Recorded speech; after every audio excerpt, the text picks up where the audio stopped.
வணக்கம். இலங்கை செய்திகளுக்காக நான் ஹரிணி. முதலில் தலைப்புச் செய்திகள். என் மீது நம்பிக்கை வைத்து ஆணையை தாருங்கள், பயனுள்ள வளமான நாட்டை கட்டியெழுப்புகின்றேன். ஜனாதிபதி ரணில் விக்ரமசிங்க வாக்குறுதி. ஜனாதிபதி வேட்பாளரான ரணில் விக்ரமசிங்க பேச்சில் மட்டுமே வாக்குறுதியை வழங்குவார். தமிழ் மக்களுக்கு எதனையும் செய்ய மாட்டார், கடுமையாக சாடிய விக்னேஸ்வரன். ஜனாதிபதி தேர்தலில் திடீர் திருப்பம். வைத்தியர் ராமநாதன் அர்ஜுனா கவிழ்த்த சிங்கள வேட்பாளர், எப்படி வசதி? இனி விரிவான செய்திகள். வறுமையை ஒழிப்பதாக அரசாங்கம் கூறிய போதும் வறிய மக்கள் யார் என்பதை இனம் கண்டுகொள்ளவில்லை என எதிர்க்கட்சித் தலைவர் சஜித் பிரேமதாச தெரிவித்துள்ளார். கொழும்பு சிமன் லேக் சைட் விருந்தகத்தில் சஜித்துடன் சமூர்த்தி சக்தி என்ற விசேட மாநாடொன்றில் கலந்து கொண்டு உரையாற்றும் போதே அவர் இதனை குறிப்பிட்டுள்ளார். அவர் தொடர்ந்தும் தெரிவிக்கையில், அதனை சரியாக அறிந்து கொள்வதற்கு சனத்தொகை மற்றும் புள்ளி விபரவியல் கணிப்பீட்டு திணைக்களத்தின் மூலம் அதனை அறிந்து கொள்ள முடியாமல் போயுள்ளதாக சுட்டிக்காட்டியுள்ளார். இதனை சரியாக அறிந்து கொள்ளாமல் அஸ்வசும வேலை திட்டத்தை முன்னெடுத்தமையால் 8 லட்சம் பேருக்கான நிவாரணம் இல்லாமல் போயிருக்கின்றது. இந்த வேலை திட்டத்தை முன்னெடுப்பதற்கு முன்பு அறிவியல் ரீதியாக வறுமை கோடு குறித்து கணக்கிடப்பட வேண்டும். இந்த வேலை திட்டங்களை முன்னெடுப்பதற்கு அரசாங்கத்திடம் உறுதியான செயற்பாடுகள் இல்லை என்றாலும் ஐக்கிய மக்கள் சக்தி முன்னெடுக்கும் வேலை திட்டங்களில் பெரிய தொகையொன்று வழங்கப்பட்டு அதனை பயன்படுத்தி வறுமையிலிருந்து மீண்டு வர வேண்டும். தொடர்ந்தும் இந்த நிவாரணங்கள் கிடைக்கப்பெறாது வங்குரோத்தடைந்த நாட்டில் வறியவர்கள் அதிகமாக இருப்பார்கள் என்றார். மீண்டு வர முடியாது. எனவே வறுமையை இல்லாதொழிக்க வேண்டும் என்று எதிர்க்கட்சித் தலைவர் தெரிவித்தார்.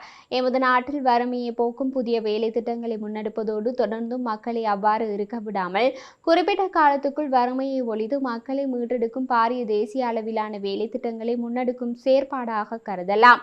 70-80ஆம் ஆண்டுகளில் வறிய மக்களுக்கு நிவாரண முத்திரைகளை வழங்கியதோடு வறுமையிலிருந்து மீட்சி பெறுவதற்கு காணப்பட்ட ஒரே வேலை திட்டமும் இதுவாகும் என்று குறிப்பிட்டார். அதன் பின்னர் ஜனசவியா ஆரம்பிக்கப்பட்டது. அதனைத் தொடர்ந்து சமூர்த்தி, கெமிதிரிய, அஸ்வசும, திவினகும போன்ற வறுமை ஒழிப்பு வேலை திட்டங்கள் ஆரம்பிக்கப்பட்டன என்றார். சமநல சேவை மத்திய நிலையங்களின் ஊடாக ரசாயன மருந்துகள் மற்றும் திரவ உரங்களை நியாயமான விலைக்கு வழங்குவோம் என எதிர்க்கட்சித் தலைவர் சஜித் பிரேமதாச தெரிவித்துள்ளார். தங்கல நகரில் இடம்பெற்ற வெற்றி பேரணியில் உரையாற்றும் போதே அவர் இவ்வாறு குறிப்பிட்டுள்ளார். இது தொடர்பில் மேலும் தெரிவித்த அவர், அரசாங்கத்தின் நட்பு வட்டார செல்வந்தர்களின் கடன்களை ரத்து செய்தாலும் விவசாயிகளின் கடன்களை ரத்து செய்ய முடியாமல் போய் உள்ளது. விவசாயிகளை இலக்காக கொண்டு நீர்ப்பாசன கட்டமைப்பை மேம்படுத்துவதோடு உயிர்த்த ஞாயிறு தாக்குதல், கொரோனா தொற்று, நாட்டின் வங்குரோத்து நிலைமை என்பவற்றினால் பாதிக்கப்பட்ட விவசாய மக்களுக்காக வேலை திட்டங்கள் முன்னெடுக்கப்படும். தரமான 50 கிலோகிராம் உரம் மூட்டையொன்றே 5000 ரூபாவிற்கு வழங்குவதோடு கருப்பு சந்தை வர்த்தகத்தை நிறுத்தி சமநல சேவை மத்திய நிலையங்களினூடாக ரசாயன மருந்துகள் மற்றும் திரவ உரங்களையும் நியாயமான விலைக்கு வழங்குவோம். QR கோட் முறையூடாக கடற்றொழிலாளர்களுக்கு, விவசாயிகளுக்கும், முச்சக்கர வண்டி உரிமையாளர்களுக்கும், பாடசாலை போக்குவரத்து பேருந்து உரிமையாளர்களுக்கும், சக்தி அரிசி ஆலை உரிமையாளர்களுக்கும் நிவாரண அடிப்படையில் எரிபொருள் வழங்குவோம். நெல்லுக்கான நிர்ணய விலையும் பெற்று தருவோம். அரசாங்கத்தினால் அவர்களின் செல்வந்த நண்பர்களின் கோடிக்கணக்கான கடன் தொகையை ரத்து செய்ய முடிந்த போதும் விவசாயிகளின் கடன்களை ரத்து செய்ய முடியாமல் போயிருக்கிறது. ஐக்கிய மக்கள் சக்தி அரசாங்கத்தினூடாக இந்த கடன்களை ரத்து செய்வோம் என்றார். என் மீது நம்பிக்கை வைத்து ஆணையை தாருங்கள், பயனுள்ள வளமான நாட்டை கட்டியெழுப்புகின்றேன் என்று ஜனாதிபதி ரணில் விக்ரமசிங்க தெரிவித்தார். ரணிலுடன் இணைந்து நாட்டை வெல்வதற்கான 5 ஆண்டுகள் என்ற தொனிப்பொருளில் ஜனாதிபதி ரணில் விக்ரமசிங்கவின் தேர்தல் விஞ்ஞாபனம் இன்று வியாழக்கிழமை காலை கொழும்பு தாஜ் சமுத்ரா ஹோட்டலில் வெளியிடப்பட்டது. சர்வசம வாக்கு வழிபாடுகளுடன் சுயேட்சையான வேட்பாளர் ரணில் விக்ரமசிங்க தமது தேர்தல் விஞ்ஞாபனத்தை வெளியிட்டு வைத்து உரையாற்றினார். இதன்போது அவர் மேற்கண்டவாறு கூறினார். அவர் மேலும் உரையாற்றுகையில், சஜித்தும் அனுரவும் இணக்கப்பாடு எட்டப்பட்டுள்ள சர்வதேச நாணய நிதிய பொறிமுறைகளுக்கு செயற்பட தயாரா? உற்பத்தி தொழிற்சாலைகளை அமைப்பதன் மூலம் முதல் கட்டமாக 1 லட்சம் வேலை வாய்ப்புகள் உருவாக்கப்படும். ஊழல் மோசடிக்காரர்களை கைது செய்வது தொடர்பில் ஏனையோர் இன்னும் பேசிக் கொண்டிருக்கின்றனர். ஆனால் நாம் ஏற்கனவே அதற்கான சட்டமூலத்தை நிறைவேற்றிவிட்டோம். ஊழலுக்கு எதிரான சட்டத்தை கொண்டு வந்து திருடர்களை கைது செய்ய வழிவகுத்துள்ளேன். நான் யாரையும் பாதுகாக்க ஜனாதிபதி கதிரையில் அமரவில்லை. என் மீது நம்பிக்கை வைத்து ஆணையை தாருங்கள், பயனுள்ள வளமான நாட்டை கட்டியெழுப்புகின்றேன் என்றார். தனது அரசாங்கத்தின் கீழ் தேசிய மக்கள் சக்தி அனைத்து பிரஜைகளின் உரிமைகளையும் பாதுகாக்கும் புதிய அரசியலமைப்பை அறிமுகப்படுத்தும் என முன்னாள் நாடாளுமன்ற உறுப்பினர் நலிந்த ஜெயதிச தெரிவித்துள்ளார். தேசிய மக்கள் சக்தியின் பொருளாதார சபையில் ஊடகங்களுக்கு கருத்து தெரிவிக்கும் போதே அவர் இதனை தெரிவித்தார். இதன்போது மேலும் கருத்து தெரிவித்த அவர், அனைத்து குடிமக்களின் உரிமைகளையும் பாதுகாக்கும் புதிய அரசியலமைப்பை நாம் கொண்டு வருவோம். உறுதியான காலக்கெடுவிற்கு நாங்கள் உறுதியளிக்க மாட்டோம் என்றாலும் இந்த நாட்டு மக்களுடன் முழுமையான ஆலோசனைகள் மற்றும் கலந்துரையாடல்களுக்கு பின்னர் புதிய அரசியலமைப்பு உருவாக்கப்படுவதை உறுதி செய்வோம் என்றார். தேசிய மக்கள் சக்தியின் தேர்தல் விஞ்ஞாபனம் மீதான விமர்சனங்களுக்கு பதிலளிக்கும் வகையில் கட்சி உறுப்பினர் அதன் உள்ளடக்கங்கள் குறித்து அர்த்தமுள்ள விவாதத்தில் ஈடுபட ஆர்வமாக உள்ளதாகவும் கூறினார். இந்த தேர்தல் விஞ்ஞாபனம் 39 துறைகளில் உள்ள வல்லுநர்களால் தயாரிக்கப்பட்டது. அவர்கள் ஆவணங்களை உறுதி செய்வதற்கு முன்னர் விரிவாக ஒத்துழைப்பு வழங்கினர். இது ஒரு அறிவியல் மற்றும் நடைமுறை ஆவணம். 70 வருடங்களாக எதுவும் செய்யாதவர்களே விமர்சனங்களை முன்வைக்கின்றனர். எங்களின் தேர்தல் அறிக்கை இவ்வளவு பரபரப்பை ஏற்படுத்தியிருந்தால் அது எங்களின் வரவிருக்கும் வெற்றியை மட்டுமே உறுதி செய்கின்றன என நலிந்த ஜெயதிச மேலும் தெரிவித்தார். ஜனாதிபதி வேட்பாளரான ரணில் விக்ரமசிங்க பேச்சில் மட்டுமே வாக்குறுதியை வழங்குவார், தமிழ் மக்களுக்கு எதனையும் செய்ய மாட்டார் என தமிழ் மக்கள் கூட்டணியின் தலைவர் நாடாளுமன்ற உறுப்பினர் விக்னேஸ்வரன் தெரிவித்துள்ளார். யாழ் நல்லூரில் இடம்பெற்ற ஊடகவியலாளர் சந்திப்பின் போதே அவர் இவ்வாறு கூறியுள்ளார். 13வது திருத்தத்தை தமிழ் மக்களின் நிரந்தர தீர்வாக நாம் ஏற்றுக்கொள்ளாத நிலையில் குறைந்தபட்சம் அதிலுள்ள அதிகாரங்களையாவது நடைமுறைப்படுத்த ரணில் விக்ரமசிங்கவுடன் தாம் பேச்சுவார்த்தையில் ஈடுபட்டதாகவும் பேச்சுவார்த்தையில் 13ஐ நடைமுறைப்படுத்துவதற்கான நிபுணர் குழு பரிந்துரைகளை வழங்குவதற்காக நிர்மலா சந்திரஹாசன் தலைமையில் நிபுணர் குழுவுக்கான பெயர்களை வழங்கியதாகவும், ஆனால் ரணில் விக்ரமசிங்க குறித்த குழுவை அங்கீகரிக்கவில்லை எனவும் அவர் தெரிவித்துள்ளார். ரணில் விக்ரமசிங்க தமிழ் மக்களின் அரசியல் தீர்வு விடயங்களில் சாதகமான நிலைப்பாட்டை மேற்கொள்வார் என்ற நம்பிக்கையில் அவர் மீது நம்பிக்கை வைத்ததாகவும், ஆனால் அவர் பேச்சில் மட்டும் ஈடுபடும் நபராக காணப்பட்டாரே தவிர நடைமுறையில் தமிழ் மக்களுக்கு எதனையும் செய்யவில்லை. தமிழ் பொது வேட்பாளர் ஒருவர் ஜனாதிபதி தேர்தலில் போட்டியிட வேண்டும் என்ற அவசியத்தை முதலில் முன்வைத்தது நான் தான்.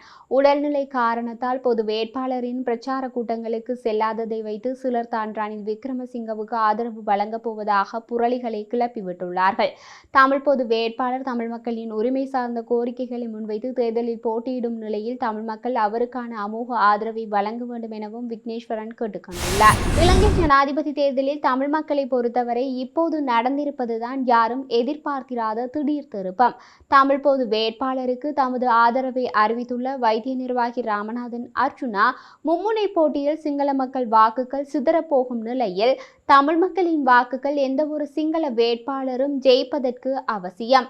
ஆனால் அதே நேரத்தில் முன்னணியில் உள்ள 3 சிங்கள வேட்பாளர்களில் யாரும் தமிழருக்கு எதையும் செய்ய தயாராக இல்லை என்பதை ஒவ்வொன்றாக வெளிப்படுத்தியுள்ளார் அர்ச்சுனா. அதன் மூலம் தமிழர்கள் வாக்கு ஒரு தமிழரான பொது தமிழ் வேட்பாளருக்கு என்பதை தெளிவாக காட்டியுள்ளார் அர்ச்சுனா. முதலில் அனுரகுமார திசுநாயக்கவின் முகத்திரை கிழிக்கப்பட்டது. அடுத்து ரணில், 3வதாக சஜித் பிரேமதாச. சிங்கள வேட்பாளர்கள் காலமாக தமிழ் மக்களின் வாக்குகளை பெற்றார்கள். ஆனால் யாரும் தமிழ் மக்களுக்காக ஒரு துரும்பையும் கிள்ளி போட்டதில்லை.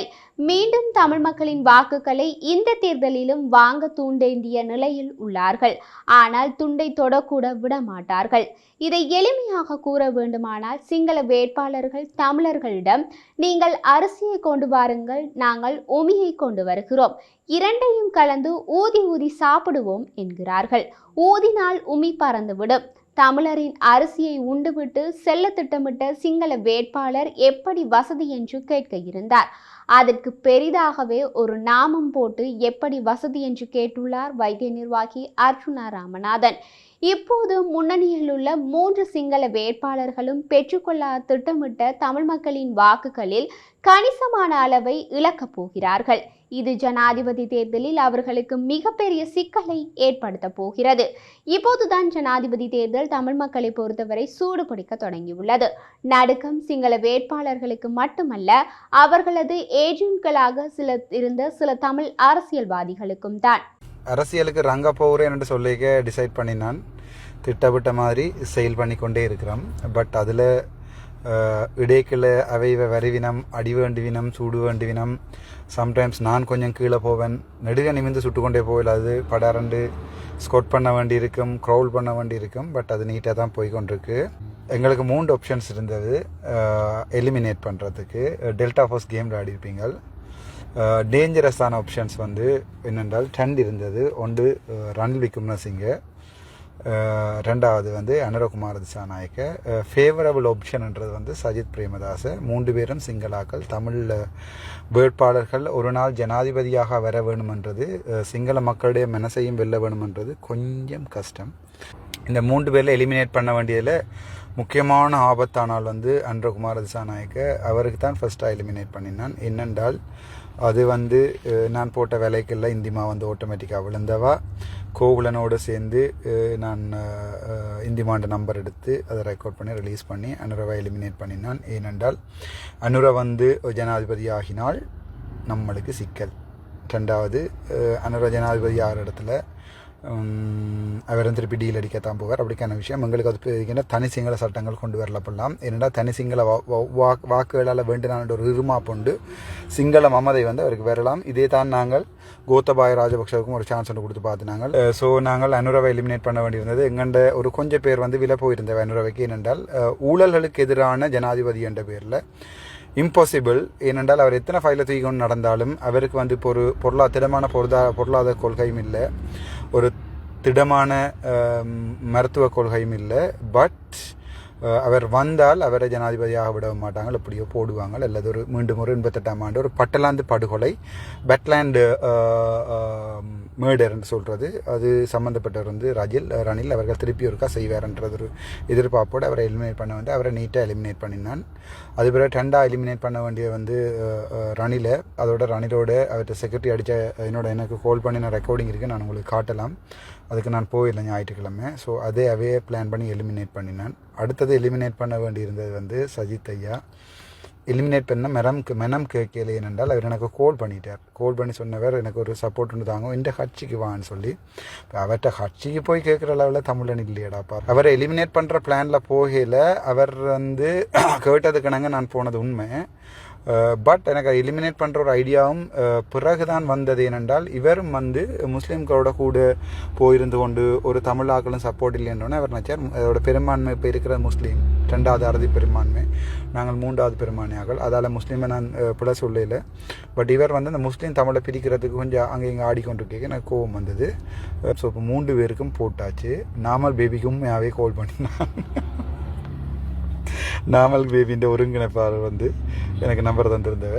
நாமல்ட பக்கம் எனக்கு தொடர்புகள் இருக்குது. எனக்கு நான் படித்த இடங்கள்ல இருந்து நாமல் பேபிக்கு கால் பண்ணினா நாமல் பேபி மாட்டினா நாமல் பேபிக்கும் போட்டிருப்போம். ஸோ இப்போ நாங்கள் கனகாலத்துக்கு முன்னமே திட்டமிட்டபடி நான் எனக்கண்டு ஒரு அரசியலை செய்கிறதுக்காக வச்ச பொறிக்குள்ள 3 பேரும் மாட்டினோம். என்ன சில பேருக்கு ட்ரீ ஸ்டாண்டில் இருந்து போட்டிருக்கேன், சில பேருக்கு வந்து புதச்சி வச்சு போட்டிருக்கேன், சில பேருக்கு வந்து கிட்ட போய் போட்டு வந்திருக்கேன்.